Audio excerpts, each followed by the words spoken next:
Ya. Bismillahirrahmanirrahim. Orang kawitan wae. Bismillahirrahmanirrahim. Assalamualaikum warahmatullahi wabarakatuh.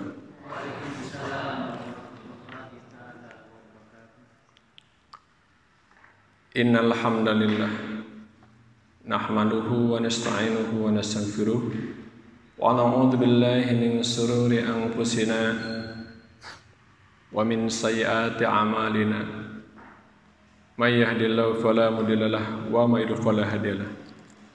Asyhadu an la ilaha illallah wahdahu la syarika lahu wa asyhadu anna Muhammadan abduhu wa rasuluh.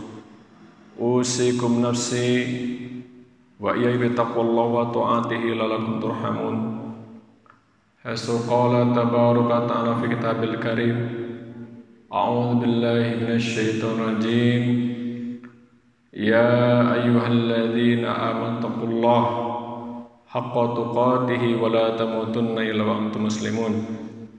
Ya ayyuhalladzina taqullaha wabtagu ilaihil wasilah wajahidu fi sabilihi la'allakum tuflihun. Fa inna isnaqal hadis kitabullah wa hadi Muhammad sallallahu alaihi wasallam. Allahumma shalli Muhammad wa ala alihi wasallim wa barik ajmain amma ba'du. Hadirin jemaah rahimakumullah. Alhamdulillah pada sore hari ini kita bisa berkumpul atas rahmat Allah Subhanahu wa taala, maka patut kiranya kita bersama-sama untuk mengaturkan rasa syukur kita kepada Allah Subhanahu wa taala yang sebesar-besarnya, yaitu rasa syukur kita yang penuh dari dalam lubuk hati kita, bahwasanya Allah Subhanahu wa taala masih memperkenankan kita sekalian untuk bisa hadir di majelis ini, kemudian juga bisa melakukan dan melanjutkan berbagai aktivitas harian, baik itu aktivitas yang berhubungan dengan hablum minallah, yaitu ibadah kepada Allah Subhanahu wa taala, dan juga hablum minan nas, yaitu aktivitas sosial yang berkaitan dengan bekerja bersama dengan masyarakat, bergotong royong, bermuamalah, kemudian bercakap-cakap, bertetangga. Itu adalah merupakan karunia dari Allah Subhanahu wa taala. Maka untuk itu perlu kita kiranya untuk senantiasa mendawamkan, mengapresiasi terhadap rasa syukur kita kepada Allah Subhanahu wa taala. Allah Subhanahu wa taala berfirman, "Wa may yashkur fa inna ma yashkuru li nafsihi wa man kafara fa innallaha ghaniyyun hamid." Jadi kalau kita berbicara tentang syukur-syukuran, sesungguhnya siapapun yang bersyukur, sesungguhnya dia telah dan akan dan sedang mengapresiasi dirinya sendiri. Wa may yashkuru fa inna ma yashkuru li nafsihi. Barang siapa yang bersyukur pada Allah, sesungguhnya dia mensyukuri dirinya sendiri. Wa man kafara fa innallaha ghaniyyun hamid. Dan barang siapa yang ingkar, maksud di situ adalah barang siapa yang tidak bersyukur kepada Allah Subhanahu wa taala, ingatlah bahwa Allah tidak perlu untuk disyukuri, bahwa sesungguhnya Allah Subhanahu wa taala Maha Kaya. Salawat serta salam kita sampaikan kepada Nabi kita, Nabi besar Muhammad sallallahu alaihi wasallam. Semoga keselamatan dan kesehatan senantiasa selalu dan selalu ada pada keluarganya, para sahabatnya, tabi'in, tabi'ut tabi'in, dan kita sekalian sebagai umat muta'akhirin yang mudah-mudahan mendapatkan syafaat dari Rasulullah sallallahu alaihi wasallam. Ihwani assalamualaikum. Pada kesempatan kali ini saya akan sama-sama berbagi, ya, sama-sama saling menasehati, sama-sama saling mengingatkan, sama-sama saling belajar. Di antara kita tidak ada yang lebih baik dan tidak ada yang bertakwa kecuali kita hanya berikhtiar kepada Allah Subhanahu wa taala. Sebagaimana firman Allah Subhanahu wa taala, ya ayyuhalladzina amanu taqullaha wabtagu ilaihil wasilah wajahidu fi sabilihi la'allakum tuflihun. Artinya adalah, wahai orang-orang yang beriman, bertakwalah kepada Allah Subhanahu wa taala, wabtagu ilaihil wasilah, dan carilah wasilah dan berikhtiarlah untuk mendekati kepada Allah Subhanahu wa taala, wajahidu fi sabilihi, dan bersungguh-sungguhlah di jalan Allah Subhanahu wa taala la'allakum tuflihun. Mudah-mudahan Kehadiran kita di sini adalah dalam rangka wasilah, salah satu ikhtiar mendekatkan diri kepada Allah Subhanahu wa taala. Walaupun memang mungkin di antara kita, di benak-benak kita sekalian, kiranya terbersit, kita sering ikut pengajian, dimanapun kita kejar, kemanapun kita kejar, di YouTube kita cari, dilihat-lihat, di TV kita ikuti, dan itu memang harus kita lakukan karena hati kita, posisi kita itu tidak senantiasa sempurna, karena posisi kita ada posisi yang labil, kita senantiasa berubah-ubah. Iman kita, hati kita, ketakwaan kita, yusbihu mu'minan wa yumsi kafiron. Pagi-pagi kita bertakwa, siangnya sudah bermaksiat kepada Allah Subhanahu wa taala. Pagi-pagi bertakwa, pagi-pagi beriman, sorenya sudah kafir. Itu dalam hadis. Ya kalau kita mungkin dikatanya pagi-pagi kita bertakwa, kadang-kadang kita menggunjing orang lain. Pagi-pagi kita mengaji, 2 menit kemudian kita bergibah. Itu adalah salah satu perlunya kita senantiasa berikhtiar mencari wasilah-wasilah agar kita senantiasa ditetapkan dalam takwa pada Allah Subhanahu wa taala. Tema kali ini barangkali berkaitan dengan hidayah, ya, tentang hidayah. Artinya ada sesuatu tema yang sangat familiar di antara kita, kedengaran dengan kita, diucapkan oleh kita, kemudian juga sering dibaca oleh kita, baik itu dalam Al-Quran, terlebih-lebih juga dalam sholat yang 5 waktu atau 17 kali 17 rakaat. Hadirin yang dimuliakan oleh Allah Subhanahu wa taala, mengapa perlu kiranya kita untuk minta hidayah? Padahal kita seringkali sholat, sepertinya kita tidak butuh hidayah karena kita sudah sholat tiap hari, subuh 2 rakaat, kemudian sebelumnya kita melaksanakan sholat fajar, sholat 2 rakaat sebelum subuh. Bahwa 2 rakaat sebelum subuh itu artinya adalah rakaatani khairun dunya wa ma fiha. 2 rakaat sebelum sholat subuh adalah lebih baik dunia dan seisinya. Jadi kalau kita menimbang-nimbang dan ngukur-ngukur, kalau kita punya mobil 2, rumah 2, istri 2, itu lebih baik sholat sunat fajar gitu. Jadi memang di dalam Islam itu hanya motivasi-motivasi yang didepankan. Kemudian kita sholat duhur, sholat asar, sholat maghrib, sholat isya. Apakah kita tidak merasa capek? Kalau capek pasti capek. Bapak Ibu jujur nggak kalau saat itu capek? Jujur capek atau tidak? Harus secara alamnya dan secara naluri itu capek. Karena hadis Rasulullah menyampaikan bahwa hidup di dunia itu memang ada kecapean-kecapean, tetapi kecapean itu nanti diganti oleh Allah Subhanahu wa taala. Kalau ada yang mengatakan tidak capek, itu tidak mungkin. Itu mustahil kalau tidak capek. Karena kenapa? Bangun tidur, aduh, apalagi musim dingin begini, selimutan deui dah horeang tiris, kaki baal, pakai lantai, harus pakai sendal. Itu betul menunjukkan bahwa kita tuh lemah, pasti capek. Ya. Apalagi air yang dari PDAM dingin banget itu kan, luar biasa itu. Harus pakai air panas, yang punya heater enak, tapi yang tidak punya mungkin akhir heula. Itu menunjukkan bahwa kita tuh untuk melakukan sesuatu yang disebut dengan ibadah itu luar biasa pengorbanannya. Maka mengapa kita selalu menginginkan hidayah dan meminta hidayah? Karena menurut Ibnu Katsir, hidayah adalah merupakan sebuah kebutuhan.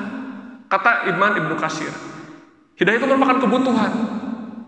Bukan lagi yang harus selalu melekat pada diri sendiri, tapi memang suatu kebutuhan. Sebagaimana kita membutuhkan makanan untuk jasmani fisik kita, kemudian juga minuman untuk menyegarkan tubuh kita, kemudian nutrisi dan berbagai macam nutrisi adalah untuk senantiasa kita sehat. Begitu juga hidayah. Kata Imam Ibnu Katsir bahwa hidayah itu merupakan suatu kebutuhan, sebagaimana kebutuhan-kebutuhan yang lainnya. Jadi begitu juga kata Imam Ibnu Qayyim al-Jauziyah bahwa hidayah adalah merupakan sesuatu hal yang benar, kemudian diikuti dengan niatnya, kemudian niat itu diperjuangkan untuk mendapatkan ridho Allah Subhanahu wa taala. Itu adalah hidayah. Jadi apapun yang kita lakukan dengan sholat 5 waktu kita, ngajinya kita, sholat sunnahnya kita, rawatibnya kita, sholat duhanya kita, puasanya kita, mengajinya kita, berbuat baiknya kita, infak kita, sedekah kita adalah dalam rangka memupuk dan merawat hidayah. Lalu hidayah itu apa? Hidayah itu apa? Yang sering kita bacakan tiap hari, 5 waktu, 17 rakaat ya, di dalam salat kita. Bahwa secara garis besarnya dan secara mudahnya, ya hidayah itu merupakan petunjuk saja. Petunjuk. Kalau kita mau ke Jakarta tidak ada petunjuk, repot. Apalagi kalau nanti misalnya jalan tol semakin banyak, tidak ada petunjuk-petunjuk bagi orang yang awam. Bagi orang awam tentunya akan susah. Kalau orang yang sudah tahu tidak bermasalah. Karena memang petunjuk itu terutama diperuntukkan orang-orang awam. Ya kalau bagi orang-orang yang sudah tahu jalannya hanya tinggal menguatkan saja, tinggal mengistiqomahkan saja, tinggal memperkuat saja, tinggal menstabilkan saja, kan itu yang paling penting. Hidayah itu. Jadi hidayah itu sangat dibutuhkan tentu oleh kita, baik itu terutama orang yang belum beriman, apalagi orang-orang yang beriman. Kadang-kadang jangankan orang yang sudah beriman, yang orang yang belum beriman juga, ketika dia mencari-cari secara dari satu kampus ke kampus yang lainnya, kemudian dari satu masjid ke biaranya, kemudian ke gerejanya, itu dalam rangka mencari belum tentu ketemu. Sekian buku yang dihabiskan, sekian pendalaman kontemplasi yang dihabiskan, belum tentu mendapatkan hidayah, karena hidayah adalah merupakan otoritas Allah Subhanahu wa Ta'ala. Begitupun kita, ya, kita yang sudah masuk dalam Islam, bukan terperangkap loh ya, sudah masuk dalam Islam, sudah mengislamkan diri kita, kemudian kita mencintai Islam kita, ya tentu hidayah itu sesuatu yang harus distabilkan, dipupuk dan dirawat agar apa? Agar kita senantiasa tidak melenceng dari Allah Subhanahu wa Ta'ala. Kemudian ada juga yang membagi hidayah itu berbagai tingkatan, berbagai jenis. Tapi setidaknya ada 2. Yang paling mudahnya, walaupun nanti Bapak Ibu kalau baca literatur yang lainnya, ada beberapa jenis-jenis hidayah, macam-macam hidayah. Yang pertama adalah hidayah yang sifat khos, yang bersifat am dulu yang lebih mudah. Yang bersifat umum, yaitu hidayah yang diberikan pada siapapun oleh Allah Subhanahu wa Ta'ala. Am itu artinya umum. Di antaranya adalah 1, tentang insting. Jadi makhluk hidup, hewan dan manusia itu juga diberikan hidayah Allah Subhanahu wa Ta'ala. Kalau hewan bentuknya mungkin insting atau gorija atau indera, kalau manusia bentuknya akal. Jadi salah satu fasilitas untuk mendapatkan hidayah bagi manusia adalah tentunya akal, berbeda dengan hewan yang sifatnya insting atau gorija. Kalau kita misalnya sekarang lagi viral-viralnya, kita baca di Google, searching, silakan Bapak Ibu lihat. Di Kalimantan itu mungkin yang lagi viral adalah bagaimana seekor buaya bisa mengantarkan bayi kepada pemiliknya yang sudah meninggal. Apakah itu bentuk kebetulan? Saya yakin tidak kebetulan. Apakah itu bagian daripada naluri hewan? Belum tentu juga. Mungkin itulah hidayah Allah Subhanahu wa Ta'ala. Jadi selalu back to Allah, back to Allah, back to Allah. Seluruh fenomena-fenomena yang ada di langit dan bumi ini jangan selalu mengaitkan pada sifatnya alamiah belaka atau natural biasa, tetap juga back to Allah, kembalikan kepada Allah Subhanahu wa Ta'ala. Termasuk yang lagi viral ini. Kan bagi kita biasanya namanya insting hewan itu pasti dia adalah buas ya, menerkam, apalagi bayi, mungkin bayi lagi gemoy-gemoynya mungkin lebih enak dimakan kalau bayi mah. Tapi kan tidak demikian. Diantarkanlah. Itu hal yang fenomena, mungkin banyak analisa banyaknya. Kalau analisa yang lain menyebutkan bahwa karena sudah semakin dekatnya antara hubungan emosional buaya dengan manusia, ada juga yang menganalisa begitu. Tapi kita kembali kepada Allah Subhanahu wa Ta'ala, bahwa itu adalah merupakan petunjuk Allah Subhanahu wa Ta'ala. Itulah insting hewan. Kemudian kalau misalnya kita juga ada lihat kalau di flyer ada bagaimana kuda kemudian ikut sujud kepada tuannya. Apakah itu merupakan insting biasa? No. Itu merupakan hidayah dari Allah Subhanahu wa Ta'ala. Di dalam juzud yang terakhir, juzud 8 kebanyakan, Allah menyampaikan yusabbihu lahu ma fis samawati wal ardh. Rata-rata yusabbihu sabah. Artinya yusabbihu lahu ma fis samawati wal ardh. Seluruh yang ada di langit dan bumi semuanya bertasbih kepada Allah Subhanahu wa Ta'ala. Mereka saja sudah bertasbih. Artinya kalau mereka bertasbih, mereka ada dalam pengawasan Allah Subhanahu wa Ta'ala. Yusabihu bukan sesuatu hal yang biasa. bukan sesuatu hal yang alami, bukan sesuatu hal yang natural. Yusabihu berarti mereka sesungguhnya tunduk kepada Allah Subhanahu wa taala.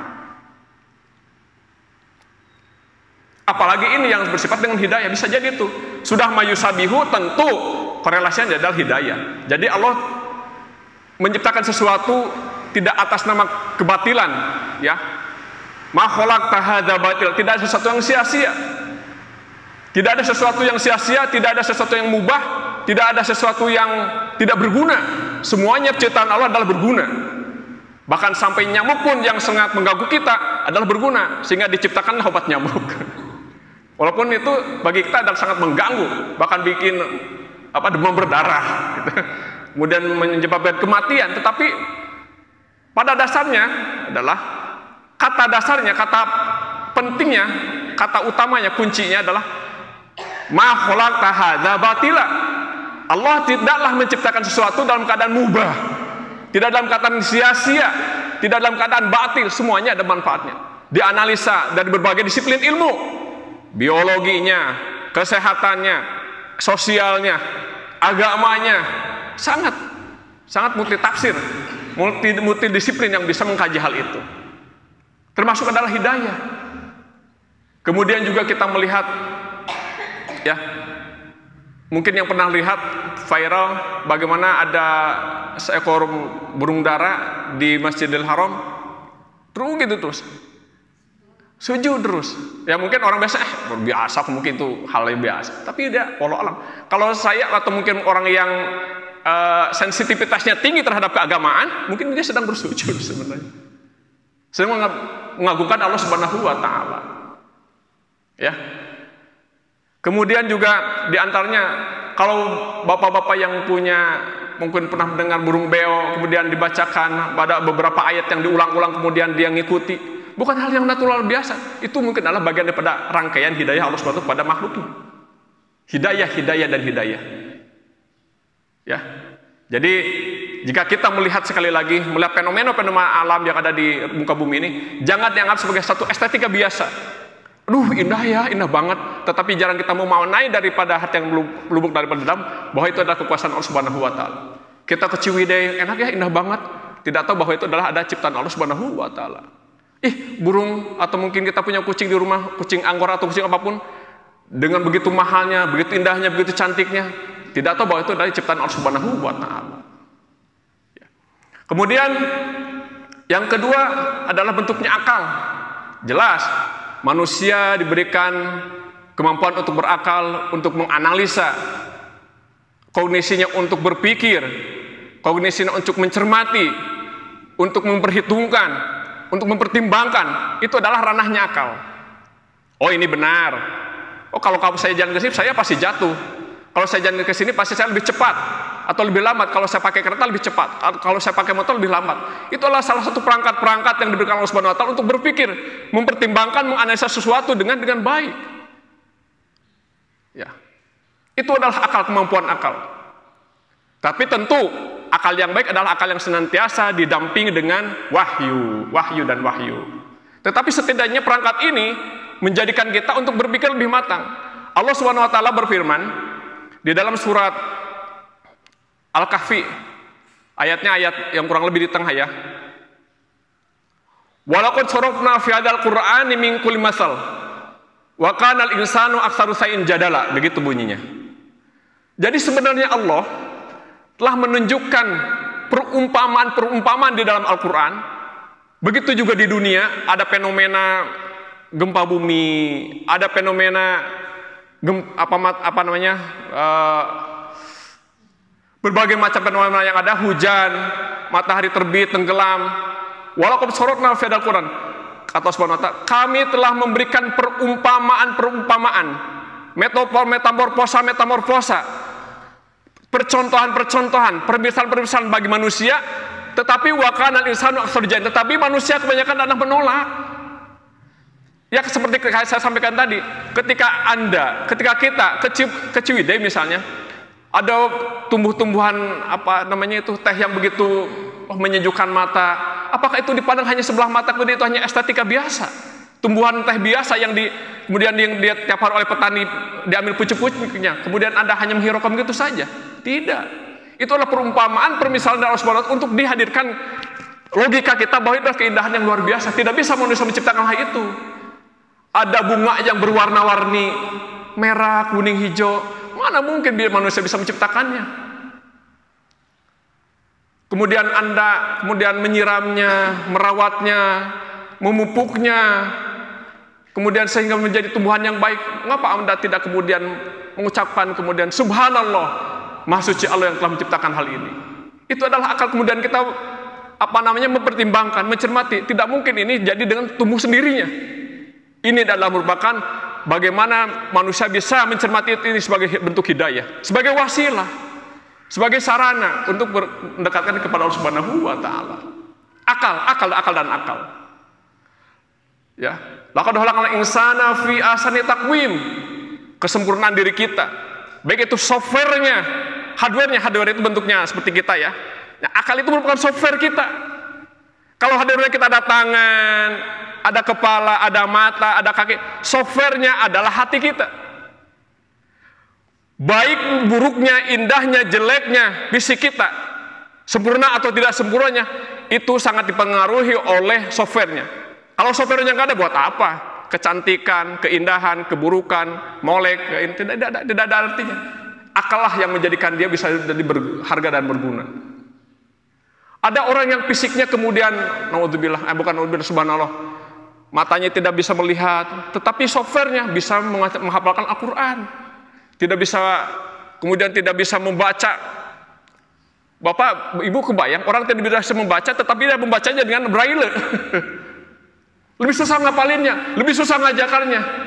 Kalau kita saja mengajar kepada anak-anak yang normal begitu susahnya, apalagi yang mengajarkan braille, lebih repot lagi. Bismillah aja berapa kali bolak-balik mungkin. Dalam satu lembar ini bisa berapa ayat yang bisa disampaikan? Mungkin hanya berapa ayat braille itu. Ya, subhanallah, luar biasa. Maha kuasanya Allah Subhanahu wa taala. Ya, braille, bayangin, ngapalin. Makanya ada pondok yang khusus braille ya, orang-orang yang tidak bisa mengucapkan, mendengar, itu bagian repotnya minta ampun, pakai gini-gini. Luar biasa. Itu adalah ciptaan Allah Subhanahu wa taala. Itulah softwarenya manusia, itu ada dalam akal, ada dalam hatinya. Dengan hatinya dan akalnya dia memilih mana jalan saya yang lurus, mana jalan saya yang bengkok. Jadi kalau kita kemudian dimanapun berada, ketika kita berwisata, ketika di rumah, ketika ada kejadian paranormal pada diri kita, kejadian-kejadian yang menimpa diri kita, kembalikan pada Allah Subhanahu wa taala. Akallah yang harus kita gunakan. Posisikan akal dengan wahyu sehingga kita mencermati segala sesuatu, dikembalikan pada Allah Subhanahu wa taala. Tumbuhan yang kita sirami, hewan yang kita miliki, kemudian kendaraan yang kita punya, istri yang kita miliki, suami yang kita miliki, anak kita miliki, kembalikan pada Allah Subhanahu wa taala. Jadikan itu sebagai bentuk hidayah, mendekatkan diri kepada Allah Subhanahu wa taala. Kemudian Allah Subhanahu wa taala berfirman berkaitan dengan hidayah yang khos ini. A'udzubillahi minasyaitonir rajim. Bismillahirrahmanirrahim. Yang sering kita baca ya, yang sering kita dengar, ayat yang kita sering dengar. Sabbisma rabbikal a'la alladzi khalaqa fasawwa walladzi qaddara fahada. Sabbisma rabbikal a'la. Sucikanlah nama Tuhanmu yang maha tinggi. Alladzi khalaqa fasawwa, yang menciptakan, menyempurnakan penciptaannya. Walladzi qaddara fahada, dan yang menentukan keadaannya masing-masing, memberi petunjuk. Jadi Allah sudah menyampaikan tidak hanya untuk manusia, ternyata kadar-kadar itu juga diberikan dan ditentukan kepada makhluk yang lainnya. Likulli syai'in qadra, kata Allah Subhanahu dalam ayat yang lain, bahwa segala sesuatu telah ditentukan kadar-kadarnya, porsi-porsinya telah ditentukan. Apalagi manusia, rezekinya itu sudah ditentukan, umurnya ditentukan, segalanya sudah ditentukan. Tetapi yang bisa merubah ketentuan-ketentuan ini hanya berusaha. Yang bisa merubah takdir-takdir ini hanya doa. Yang bisa kemudian merencanakan seluruh takdir-takdir ini yang sudah Allah takdirkan, yang bisa merubahnya hanya kita sendiri. Memang kalau sudah menentukan takdir-takdir itu, kemudian takaran-takaran itu, tetapi kita bisa mengubahnya. Melalui apa? Melalui doa. Melalui apa? Melalui doa. Termasuk adalah hal-hal yang lainnya. Ya, jadi Allah menyampaikan bahwa segala sesuatu telah ditentukan, sesuatu telah ditentukan porsi-porsinya. Ya. Likulli syai'in qadra. Kemudian Allah Subhanahu wa taala berfirman juga, Rabbuna alladzi a'ta kulla syai'in khalaqahu tsumma tada. Rabb kami yang telah memberikan segala sesuatunya, kemudian kami juga memberikan petunjuk.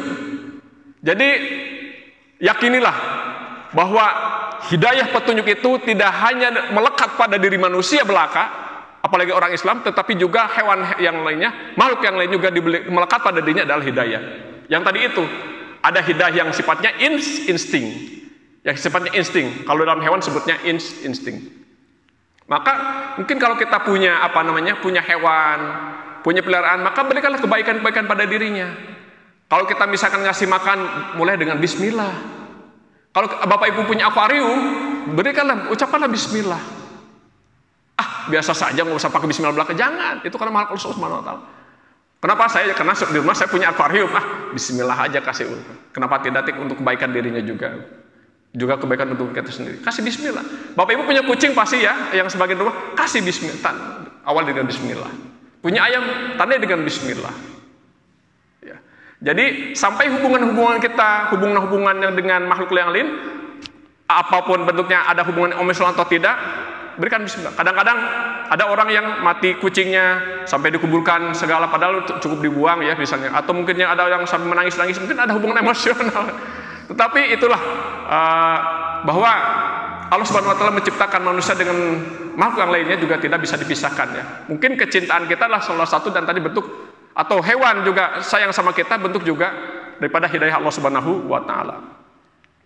Kemudian yang kedua adalah hidayah yang sifatnya khas atau yang khusus. Tentu hidayah ini yang sifatnya khas adalah hidayah yang tentunya sangat familiar bagi kita, adalah bagaimana kita bisa menetapkan diri di jalan Allah Subhanahu wa taala. Itu sifat yang atau hidayah yang khas. Jadi kalau tadi yang sifatnya am itu lebih pada menyeluruh, ya termasuk tadi saya lupa bahwa yang am itu termasuk ada pada orang-orang yang non muslim juga ya. Mereka diberikan akal untuk mempertimbangkan. Kemudian ya, tapi ya itu dia. Allah Subhanahu wa taala memberikan petunjuk kepada kaum Samud, tetapi juga mereka menolak ya. Mereka akan mengingkarinya ya. Begitu juga. Nah, untuk hal ini yang sifatnya khas ini, maka tentu kita haruslah sangat bersyukur pada Allah Subhanahu wa taala. Di mana dari sekian kenikmatan-kenikmatan yang kita miliki, ada rumah kita yang cukup, kendaraan kita yang cukup, anak-anak yang bisa sekolah, istri yang di rumah bisa masak, bisa ngepul rumahnya tiap hari. Tapi kadang tidak terhiraukan apa itu hidayah. Hidayah merupakan sesuatu nikmat yang paling besar di antara sekian nikmat yang ada. Bagaimana tidak Bapak Ibu? Contoh kecil. Bapak Ibu perhatikan, saya selalu mengharapkan dari fenomena sosial biasanya. Ada orang yang dorong roda, bawa tong jualan bakso.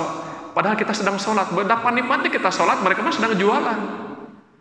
Bapak Ibu nikmat tidak sholat tepat waktu, tetapi yang lain sedang jualan, buka tokonya, buka warungnya. Sebenarnya kalau kita tanya, saya yakin mereka juga ingin sholat seperti kita. Orang jualan keliling-keliling, kemudian ditanggung, kemudian ada yang didorong, ada yang dorong roda untuk nyari rongsok.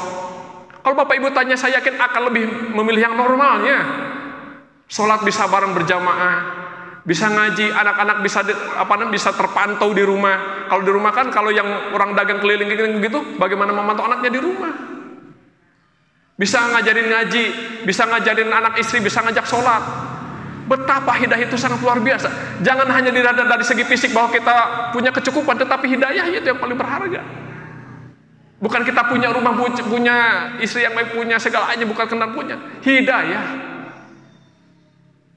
Apalagi hidayah Islam itu wah luar biasa. Ya. Bapak Ibu kalau berkaitan dengan hidayah ini, kalau ya maaf kalau tidak menyebutkan etnis ya, kalau di Jawa-Jawa itu dalam satu atap rumah itu ada dua agama, 3 agama itu sudah biasa di Jawa-Jawa itu. Di Jawa ya nggak tahu, kalau di Sunda mungkin nggak biasa karena Sunda itu mempunyai filosofis dan historisnya memang beragama Islam gitu. Tapi kalau di Jawa-Jawa itu dalam satu atap dua agama, tiga agama sudah biasa. Naudzubillah min dzalik. Apakah itu jam? Saya yakin belum tentu nyaman, belum tentu merasa tenang. Justru kita harus merasa tenang dalam kondisi apapun, fakir, miskin atau apapun, ini harus kita merasa tenang. Kemudian kalau kita lihat para artis-artis itu, yang penting kita sama suka sama suka, nggak apa-apa beda agama itu kalau masalah prinsip masih nggak bisa demikian. Pada akhirnya mungkin dalam 1 tahun, 2 tahun, 3 tahun, 4 tahun atau mungkin punya anak pertama masih oke-oke saja, fine-fine saja. Tapi kalau kita sudah mau masuk masa 40 tahun, 50 tahun, berpikirnya ada tentang keakhiratan. Saya melihatnya bukan kita membicarakan artis ya. Setidaknya saya selalu merenungkan bagaimana Jamal Mirdad itu kemudian berpisah. Mungkin ada faktor agama juga yang harus dipertahankan demi kelangsungan dirinya di akhirat kelak. Jadi saya bukan pengikut gosip juga. Cuman masalahnya menganalisa dan kemudian mempertimbangkan fenomena-fenomena itu menjadi satu bahan dakwah gitu. Jadi bahan pemikiran kita bersama. Orang itu hanya bilang sementara saja, Bapak Ibu berkata, saya senang walaupun beda agama dalam satu atap rumah. Walau alam ya. Coba Bapak Ibu tentang analisa tentang bagaimana dia sholat istrinya tidur, bagaimana dia ngaji istrinya tidur, bagaimana dia sedang beribadah misalnya contohnya dia sedang tidur. Apakah itu merasa nyaman? Nggak mungkin, nggak nyaman. Itu hanya keterpaksaan biasa saya kira. Keterpaksaan yang dipaksakan atau kenyamanan yang dipaksakan. Karena naluri manusia itu tidak bisa dibohongi. Naluri manusia itu selalu cenderung kepada kebaikan. Fitrah manusia itu tidak akan bisa dibohongi Bapak Ibu. Kenapa tidak bisa dibohongi? Karena memang asalnya manusia itu fitrahnya baik. Pada manusia pembawaannya fitrahnya baik. Karena bagaimana? Karena Allah sudah bersaksi ketika manusia di alam arwah, qalu bala syahidna, kata arwah gitu, kata manusia itu. Ya Rob, saya telah bersaksi bahwa Engkau adalah Robku. Jadi pada dasarnya, kata kuncinya manusia itu pada dasarnya adalah dalam keadaan fitrah. Kalau kemudian dia di dunia merasa nyaman, itu adalah kenyamanan yang dipaksakan, saya yakin. Hanya untuk sementara saja. Setahun, 2 tahun, 5 tahun, 20 tahun. Tapi kalau 45 tahun, kemudian 50 tahun, berpikirnya bukan lagi tentang mesra-mesraan. Bukan tentang cinta-cintaan. Tetapi tentang ngerinya kematian, dan kematian. Bapak Ibu kalau mungkin kalau yang masih muda mungkin jarang memikirkan tentang kematian. Tapi bagi seusia saya yang di atas 40 tahun tentang tidur itu sudah lagi tidak memikirkan kenyenyaknya tidur, tapi bagaimana kalau subuh bisa bangun, bisa sholat, itu yang paling penting bagi orang yang sensitivitasnya tinggi terhadap keagamaan. Tapi kalau yang tidak punya hidayah, yang tidak ada sensitivitas ke keagamaan, ya tidur aja senyamannya sampai bangun jam 6 mungkin. Tetapi bagi orang yang peka, yang diberikan hidayah, yang diberikan petunjuk kebaikan, saya yakin bagaimana dia tidur, kemudian dia bisa bangun lagi. Karena kadang-kadang kita berpikir, banyak orang atau tidak sedikit orang yang tidur kemudian tidak bangun lagi. Ngeri tidak? Ngeri. Orang yang jantung kebanyakan tidak bisa bangun lagi. Atau yang kemarin yang itu sakit, itu disebutnya masuk angin, disebutnya bukan masuk angin duduk katanya. Padahal angin duduk itu masuknya adalah tetap jantung, itu berhubungan dengan itu, tidak bisa bangun lagi, tidur udah nggak bangun lagi. Kalau aturan takdir kamu kita begitu. Ya salah satunya adanya faktor fisik juga. Jadi kematian itu sendiri selain takdir Allah juga ada faktor fisik. Ya itu tentunya datanya penyakit. Ya. Jadi pepatah menyebutkan tanawwu sabab wal mautu wahid. Berbagai macam penyebab tetap kematian itu satu. Tabrakan jatuhkah, kemudian terpelesetkah di kamar mandi, kemudian tidurkah, itu udah berbagai penyebab, tetapi kematian tetap satu.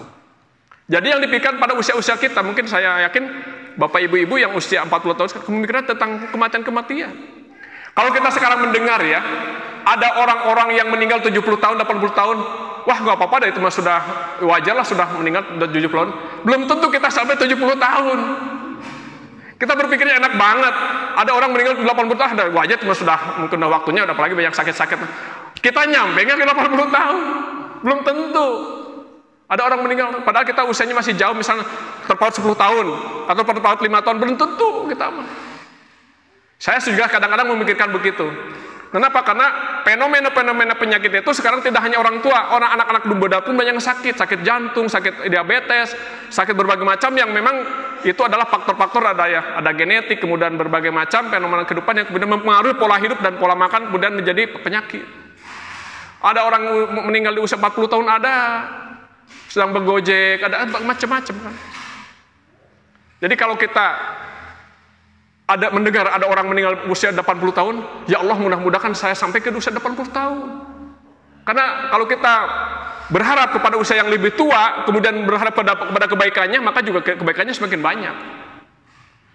Maka tetap doa yang baik adalah kita panjang umur, banyak kebaikannya. Gitu. Tetap daripada kita menginginkan pendek umur, kemudian kebaikannya sedikit, yang lebih baik panjang umur, kebaikannya lebih banyak. Jangan mengharapkan pendek umur, nggak apa-apa pendek umur juga, yang penting kebaikan banyak. Belum tentu siapa yang bisa mengukur kebaikannya banyak.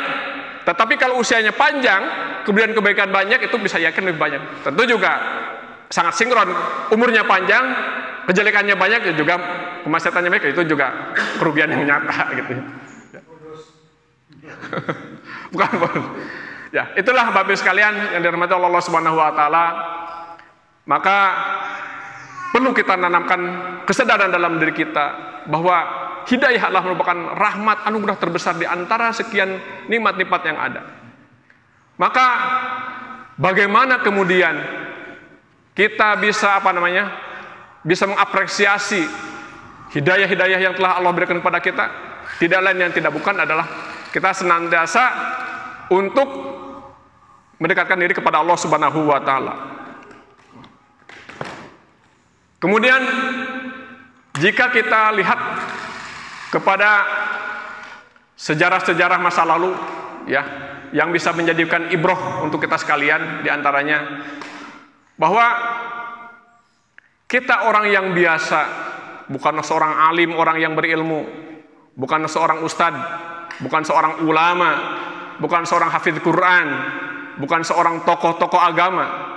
Tetapi juga tidak sedikit peristiwa-peristiwa, banyak fenomena-fenomena orang yang alim, yang hafid, yang ulama bisa jadi murtad. Ya.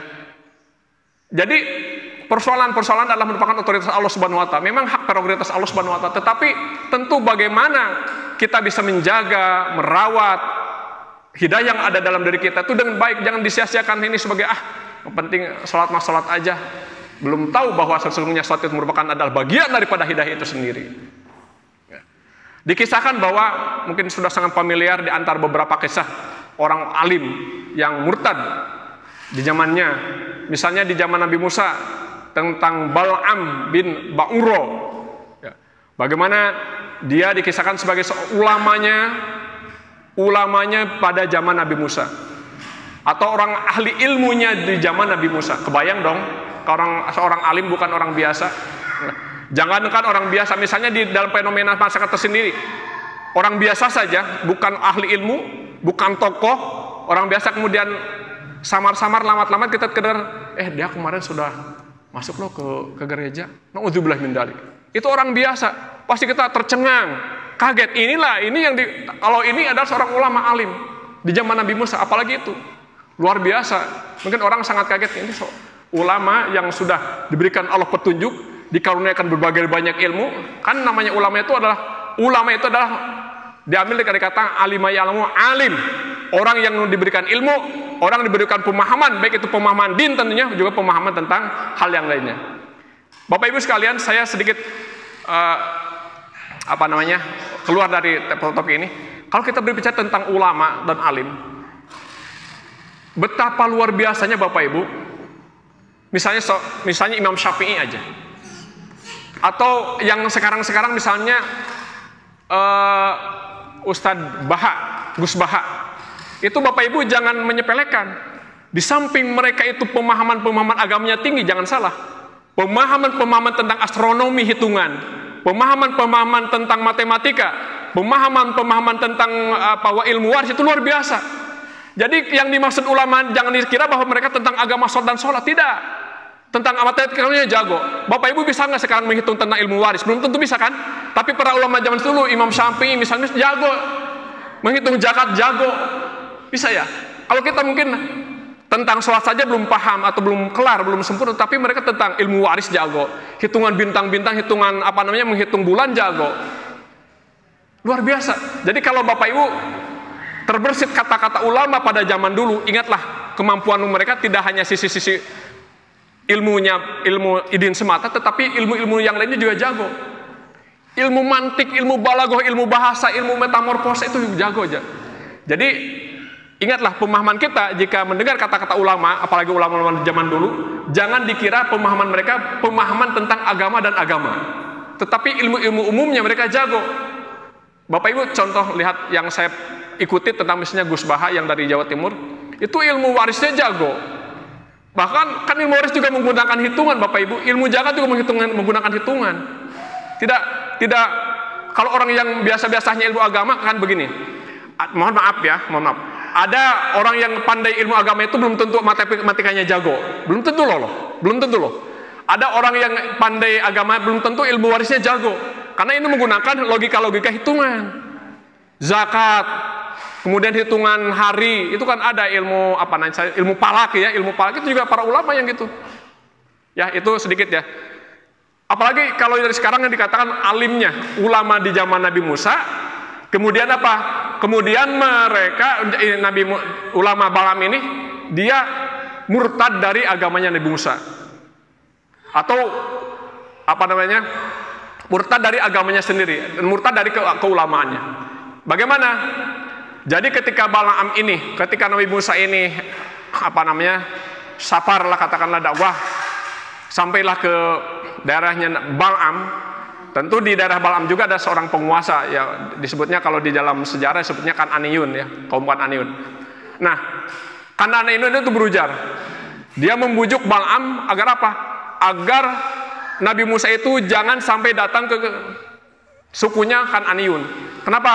Karena kalau Musa itu datang, suku Kan'aniyun bakal diusir, mungkinlah propagandanya begitulah, provokasinya begitu. Akhirnya bisa terbujuk itu. Balaam bisa terbujuk. Mungkin kalau kita konversikan dengan hari ini, saya yakin tidak sedikit Balaam yang zaman modern. Tidak sedikit Balaam hari ini. Terbujuk uang, terbujuk perempuan, terbujuk jabatan. Saya kan tidak, walaupun mungkin konversinya bisa lebih sedikit atau mungkin kemasannya bisa lebih elegan, lebih cantik dibandingkan di zaman dulu. Ya. Balaam itu seorang ulama yang bisa kemudian dikelabui dengan atas nama oleh perempuan, oleh kejabatan, oleh uang.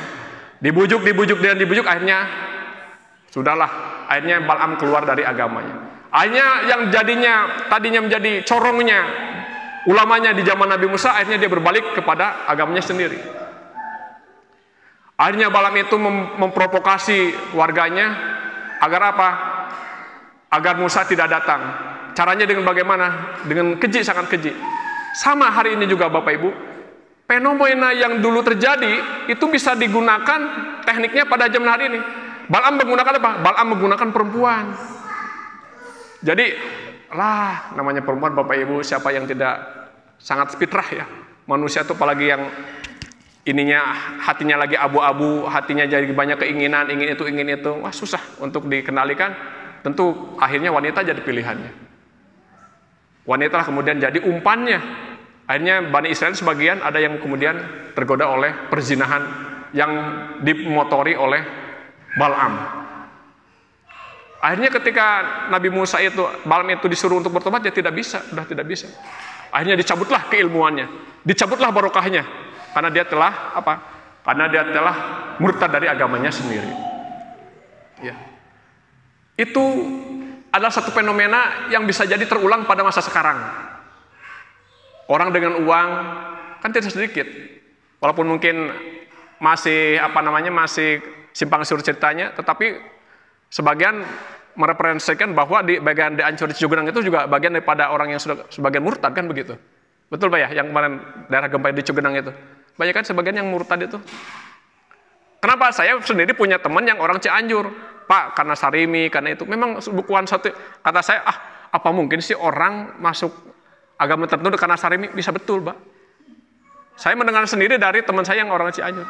Kirain saya masa karena Sarimi bisa meninggalkan? Ya mungkin kalau orang yang sudah orang Islam tidak merangkul, orang kemudian sensitivitas orang Islam tidak ada, pembinaan-pembinaan tidak ada, saya bergantung kepada siapa lagi?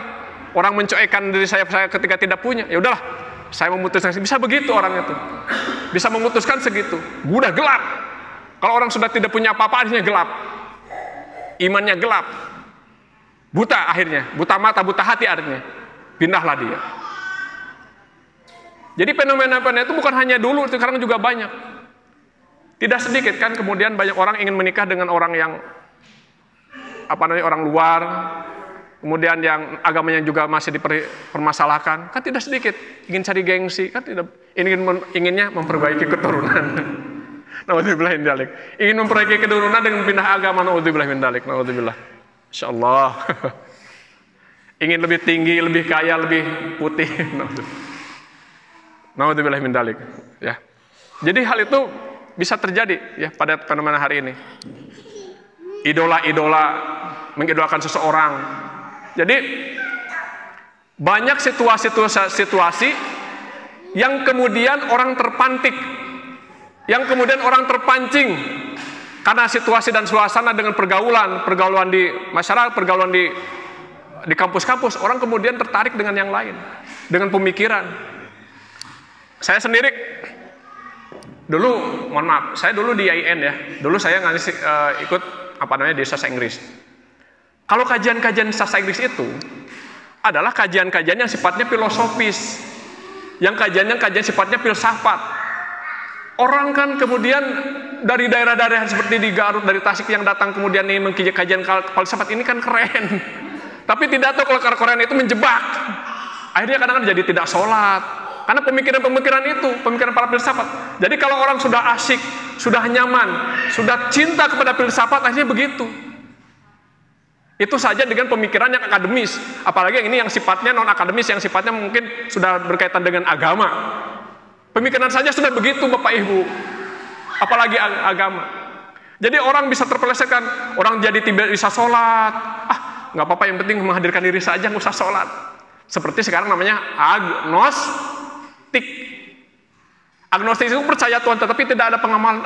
Saya mempercaya doang, percaya memang, tapi saya nggak ngelakuin apa-apa, nggak sholat, nggak ngaji, ya, penting percaya doang. Itu agnostik, ya. Dan fenomena tentang agnostik jangan dikira Bapak Ibu sekarang sudah mulai banyak. Agnostik ini para milenial, apalagi kecenderungannya kalau orang gini, kalau orang sudah apatis, kita tidak merangkul. Kita kemudian tidak mengendalikan mereka, perhatian kita kurang. Itu para milenial itu ya, itu sudah jadi keren itu. Agnostik, I am agnostik. Luar biasa. Itu adalah bagian daripada hidayah Allah Subhanahu wa taala. Jadi Balaam yang tahun lalu, yang masa lalu bisa terulang sekarang dengan kemasan-kemasan yang berbeda, dengan tampilan-tampilan yang sangat berbeda, dengan sangat cantik, sangat elegan. Kemudian di kisah yang lainnya juga ada di zaman tabi'in, ya. Bagaimana dia seorang hafidz Quran. Bapak Ibu pernah nggak sih mencoba menghafalkan Quran betapa susahnya? Kalau Bapak Ibu mungkin juz 30 masih gampang. Tapi kalau yang ayat-ayatnya misalnya kemudian ayat-ayat yang tidak maksudnya beritme, tapi ritmenya itu kalau yang misalnya alamin, rohimun itu gampang. Tapi kalau ya itu dalam surat Al-Kahfi contoh itu susah dihafalin. Itu gampang. Kemudian yang kedua, cara menghafal yang agak mudah juga. Kalau ada kata-kata yang terulang-ulang di dalam beberapa itu mudah. Tapi kalau yang jarang terulang, ini baru ini kata-kata ini susah dihafalkan.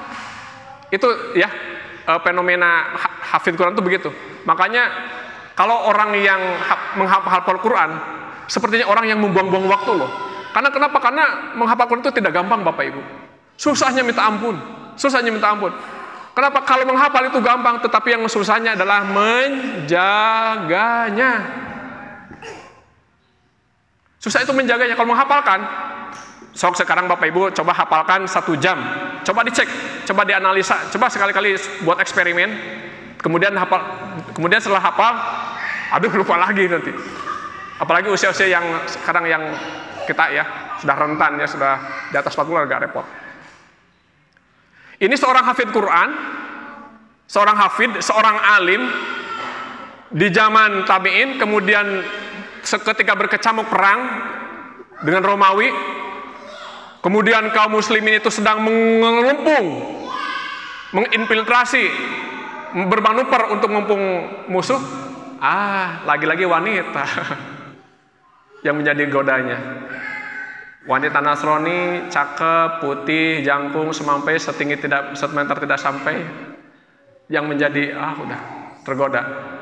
Akhirnya ya kalau sudah perempuan jangan repot ya. Makanya segala sesuatu, kalau kita kemudian berpikir, kenapa sih itu bisa terjadi? Bisa jadi dua. Karena niat yang salah di awal atau niat yang salah di tengah. Makanya penting menguatkan, mengajabkan dalam ibadah itu ada tentang niat. Kan kata hadis Rasulullah SAW, ya, likulli syai'in, apa namanya, saya kadang-kadang aja lupa. Bahwa segala innamal a'malu binniyat. Bahwa segala sesuatu itu selalu dikonversikan dengan niat. Jadi kunci utamanya dalam segala sesuatu perbuatan tidak lagi adalah niat, niat dan niat. Kemudian pamangkana hijratuhu ilallah rasulihim fahijratuhu ilallah rasulih. Barang siapa yang niatnya hijrahnya atau tadi berperangnya karena Allah, saya yakin endingnya dia akan mendapatkan Allah Subhanahu wa taala. Pamangkana hijratuhu lidunya, nah ini dia. Pamangkana hijratuhu lidunya, barang siapa yang dia ingin mendapatkan dunia, maka kembalinya dunia lagi. Ya, kemudian kita berpikir apakah yang hafid tadi dia ingin dunia? Berarti kita tanyakan niatnya. Makanya perlulah dalam setiap apapun niat, niat dan niat. Begitu pentingnya niat, menjadikan niat itu menjadi bab yang paling utama, yang paling dahulu dalam setiap segala sesuatu. Mudah-mudahan kehadiran kita di sini adalah untuk mencari Allah Subhanahu wa taala. Ya. Ya. Jadi setelah melihat perempuan, ya udahlah, kalau sudah perempuan, kalau tidak uang dan perempuan itu jadi pengikat dimanapun ya. Akhirnya lah jatuhlah, terjerembablah dirinya kepada kemurtadan. Ya. Akhirnya dia menikah, dan setiap menikah dengan Nasrani tadi, hilang seluruh hafalannya. Kebayang 30 juz itu mungkin dari 29 itu mungkin kalau sisa 1 juz masih mendingan. Ini hanya 2 ayat yang tersisa. Dari 30 juz itu yang tersisa bukan 29 juz, tapi yang tersisa hanya 2 ayat. Nauzubillah min dzalik. Dicabut barokahnya oleh Allah Subhanahu wa taala. Karena murtad. Karena dia berpaling dari Allah Subhanahu wa taala. Jadi seperti tadi Bal'am sama di zaman Nabi Musa, terulang sejarahnya di zaman tabi'in. Berarti seberapa ratus abad tuh, berapa ratus tahun tuh. Sehingga terulang sama polanya. Yang Bal'am oleh perempuan, oleh harta, yang ini juga hafid oleh perempuan juga. Ya, naudzubillah min dzalik. Ya. Ikhwan fillah rahimakumullah yang dimuliakan Allah Subhanahu wa taala. Maka untuk itu perlu kita kembali mundur ke belakang, menatap cermin ke belakang, untuk senantiasa mengajamkan diri kita agar kita senantiasa berada dalam ridha Allah Subhanahu wa taala. Kembali lagi kepada apa? Kembali lagi kepada pendidikan. Bahwa bagaimanapun apa yang terjadi, apa yang akan terjadi, apa yang telah terjadi, saya yakin tidak jauh daripada pendidikan dan pembinaan. Kalau kemudian ada anak-anak sekarang para milenial, misalnya dia cenderung, kemudian dia suka, kemudian dia berbalik arah, berbelok arah menjadi orang agnostik, itu yakin itu dasar pendidikan. Baik itu pendidikan secara lembaga, institusi, maupun secara pribadi itu di rumah. Makanya, kalau kita melihat, misalnya runtutan kejadian-kejadiannya manusia, ya, kejadiannya manusia, atau penciptaan manusia, atau penciptaan janin misalnya, di dalam surat Al-Mu'minun ayat yang ke-14 kurang lebih, bahwa fase-fase manusia itu, ya, penciptaan janin itu satu dari alaqah, dari nutfah, dari air mani, zigot, kemudian jadi segumpal darah. Dari segumpal darah itu kemudian jadi tulang-tulang belulang, kemudian jadi tulang, kemudian jadi daging, kemudian jadi daging itu kemudian dibungkus lagi jadi janin yang sempurna. Kita harus merefleksikan bahwa, dan kita harus mengkaji itu, memang pentingnya mengaji itu begitu. kita belum tahu, orang-orang mungkin lupa, manusia belum mungkin lupa bahwa ketika janin itu diciptakan pada anak usia janin 4 bulan, Allah di situ meniupkan ruhnya. Artinya apa? Bahwa nilai-nilai rohaninya, nilai-nilai spiritual sebenarnya sudah ada sejak lalu, sejak dulu, sejak manusia di alam arwah, sejak manusia di alam rahim. Mengapa kemudian manusia menjadi Yahudi, Nasrani, dan agnostik? Bawahu, saya yakin ada satu intervensi, baik itu intervensi secara institusi lembaga maupun secara pribadi, itu rumah tangga. Karena hadisnya begini, karena dikembalikan lagi kepada Bawahu yuhawidanihi ayunasironi. Siapapun yakin yang salahnya adalah orang tua, siapapun tidak bisa disalahkan sekolah, tidak, kembali kepada orang tua. Karena yang menjadi keputusan besar adalah ada pada orang tua. Jangan sekali-kali menyalahkan anak, tetapi harus sama-sama bercermin. Apakah anak yang salah atau saya yakin kuncinya adalah saya yakin saya pada kita. Adapun kemudian ikhtiar telah dilakukan, itu kembali pada Allah sebagaimana Nabi Nuh dengan putranya. Itu kan otoritas Allah Subhanahu wa taala. Kalau Kanaan itu kemudian kafir, itu kan otoritas Allah. Tetapi kan dia sudah menjadi Rasulullah, namanya Nabi Nuh itu. Kan Rasulullah, bukan orang yang biasa. Tetapi Kanaan itu adalah otoritas Allah Subhanahu wa taala. Tetapi kemudian kita bisa nggak membandingkan kemudian kita adalah Nabi Nuh, kemudian anak kita jadi Kanaan? Belum tentu, jangan begitu.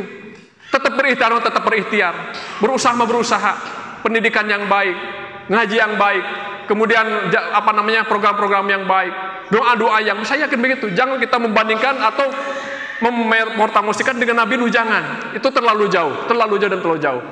Jangan kita mengangan-angan yang terlalu jauh, berpikiran yang jauh-jauh. Pikirkanlah diri sendiri, pikirkanlah rumah tangga. Jangan tentang Nabi Musa atau ayat Nabi Nuh, itu terlalu jauh. Pikirkanlah yang paling dekat, tentang diri kita dan keluarga kita. Tetaplah berikhtiar. Karena hadis Nabi tadi, Bawahu yuhawidanihi, apakah anak itu jadi sekoler, anak itu jadi apapun bentuknya, jadi apapun jadi dia visinya, kembalikan lagi pada orang tua. Kemudian kalau kita misalnya kita berhujah, beralasan, data mau anaknya, betul gak anaknya? Saya yakin, marilah kita berkaca pada diri sendiri. Bercermin, jangan selalu menyalahkan lingkungan, tetapi berkaca pada diri. Dan memang lingkungannya begini Pak. Jangan selalu menyalahkan lingkungan, tetapi harus belajar pada diri masing-masing. Terkait juga berkaitan dengan hidayah, bahwa kita adalah akan melahirkan generasi, bahwa kita juga akan membesarkan generasi. Kemudian kita juga akan melahirkan beberapa generasi berikutnya. Kalau kita cuek, udah gak apa-apa, kan tidak sedikit Bapak Ibu orang tua yang kemudian biarkanlah anak dengan sendirinya, biarkanlah anak dengan kebaikannya sendirinya, yang penting dia sudah dewasa. Tidak demikian. Selama anak adalah pangguan kita, selama anak ada pemeliharaan kita, itu tanggung jawab kita bersama. Kecuali mungkin mereka sudah menikah. Tetapi pun juga menikah selama kita punya otoritas, kenapa tidak kita memberikan nasihat yang baik? Bukan kemudian kita, biarkan sudah menikah. Tidak demikian juga. Tetap kebaikan itu selama kebaikan, dan itu tidak mengintervensi dalam hal teknik rumah tanggaan, itu tidak mengapa. Misalnya, ada orang yang sudah menikah, ibunya mengintervensi, kenapa kan, nak sekarang kamu sudah jarang sholat, misalnya begitu kalau sudah menikah. Itu kan boleh-boleh saja, bukan malah teknis rumah tangga, bukan. Kecuali, kenapa kamu misalnya, itu ya urusan rumah tangga, saya yakin ibu bapak lebih tahu. Teknis rumah tangga. Tapi kalau berkaitan dengan nasihat-nasihat, tidak ada pembatas. Sampai pun dia rumah tangga, punya anak, punya cucu, apalagi kebaikan, tidak mengapa. Itu harus senantiasa disampaikan. Bukan intervensi. Intervensi itu hubungannya adalah dia sudah mengatur berbagai teknik keuangan itu. Tapi kalau sifatnya nasihat, itu bukan intervensi, bukan namanya melampaui batas-batas ke rumah tangga mereka. Tetapi itu selama mereka melenceng misalnya ketika sudah menikah, kok kenapa kamu jadi jarang ke masjid? Kenapa? Itu boleh. Bukan mengintervensi rumah tangga, bukan Bapak Ibu, bukan. Itu adalah kebaikan kita bersama. Alangkah kita indahnya kemudian kita dikumpulkan dengan anak-anak kita nanti di surga, nanti ketika mereka masih ikut dengan kita. Bisa jadi pemisah mereka ketika jarang sholat, kita tidak dikumpul dengan mereka, itu bisa jadi. Ya. Hadirin yang dimuliakan oleh Allah Subhanahu wa taala, mungkin itu saja dulu yang bisa saya sampaikan. Mudah-mudahan bermanfaat khususnya bagi saya pribadi, umumnya bagi Bapak Ibu sekalian. Mudah-mudahan apa yang kita hari ini lakukan adalah bagian dari ikhtiar. Sebagaimana sabda Rasulullah SAW, "Idza aradallahu syai'an ma yuridillahu khairan yufaqihu fiddin." Barang siapa yang Allah senantiasa menginginkan kebaikan-kebaikan hambanya, saya yakin dipahamkan ilmunya. Mudah-mudahan ilmu yang sedikit ini senantiasa menjadi bahan untuk kita merenung, kemudian mengkalkulasi, menganalisa, mempertimbangkan, kemudian mencermati, kemudian juga bisa memikirkan hal fenomena-fenomena di lingkungan kita sebagai bahan untuk mendekatkan diri kepada Allah Subhanahu wa taala. Jadi kalau Bapak Ibu jalan-jalan, kalau Bapak Ibu kemanapun, kalau Bapak Ibu dalam kesendirian pun, selalulah analisa itu sebagai daripada dianalisa untuk apa? Untuk mendekatkan diri kepada Allah Subhanahu wa taala. Jadi itu jadi pembelajaran. Contoh misalnya kalau ada orang anak orang kemudian misalnya mohon maaf tidak berjilbab, kemudian ada orang pedagang, kemudian ada orang peminta-minta, itu kan jadi sejauh perundungan tersendiri. Fenomena jangan dianggap luar biasa, hal yang biasa, tetapi bagi orang yang sensitivitasnya tinggi, itu bisa direnungkan tentang orang peminta-minta, kemudian orang yang di jalanan, itu bagi orang yang berilmu, orang yang sensitivitasnya tinggi menjadi satu pembelajaran. Jadi jangan dikira fenomena itu fenomena yang sebagai kajian biasa, kajian sosial biasa, tetapi jadikanlah fenomena-fenomena kecil pun menjadi pembelajaran berharga bagi kita. Mendekatkan, misalnya kita di trotoar atau misalnya di lampu merah, ada orang yang minta-minta, kasihan sekali bagaimana anaknya, bagaimana cara makannya, bagaimana pendidikannya. Kalau sensitivitas itu kemana-mana. Kalau sensitivitas tinggi itu orang berpikir kemana-mana, sehingga menjadikan perundungan itu menjadikan kita kuat, menjadikan hidayah tetap ada dari kita. Oh, bersyukurlah kita. Kita naik mobil, orang pakai motor. Kita pakai motor, orang pakai sepeda. Orang pakai sepeda, orang jalan kaki. Saya pernah ditanya oleh orang, apakah hari ini ada nggak ya orang yang nggak punya motor? Ada ternyata. Mungkin kalau kita melihat ya banyak motor seliweran, ternyata banyak orang yang tidak punya motor. Jangan dikira ada yang orang tidak punya, banyak Bapak Ibu. Dikira ente karena sekarang mungkin motor murah ya, tidak demikian. Ternyata banyak sekali juga orang yang belum punya motor. Bersyukurlah kita kepada Allah Subhanahu wa taala. Jadikanlah itu salah sebagai penguat hidayah kepada Allah Subhanahu wa taala. Jadikanlah nikmat-nikmat yang kita anggap kecil itu sebagai hidayah Allah Subhanahu wa taala. Bapak Ibu, pernah nggak berpikir kalau orang sekarang ada yang makannya dibatasi dari biasanya sepiring jadi setengah piring, ada nggak? Banyak orang yang diabetes itu makannya dibatasi, tidak boleh banyak-banyak karena nanti glukosanya terlalu banyak, menjadi insulin terganggu. Bersyukurlah kepada Allah kalau kita masih makan banyak, masih bisa makan bala-bala dengan cabai, masih banyak-banyakan gorengan, itu masih harus bersyukur. Banyak orang yang sudah membatasi makanan dengan gorengan. Banyak orang yang sudah membatasi dengan lada, karena nanti mahnya kambuh. Bersyukur kepada Allah Subhanahu wa taala. Jadi hal-hal kecil itu jadikan satu fenomena yang untuk dianalisa sebagai rasa kritikan pada Allah Subhanahu wa taala. Mungkin itu saja dari saya, kurang lebihnya mohon maaf. Aku qouli hadza, astagfirullahaladzim. Assalamualaikum warahmatullahi wabarakatuh.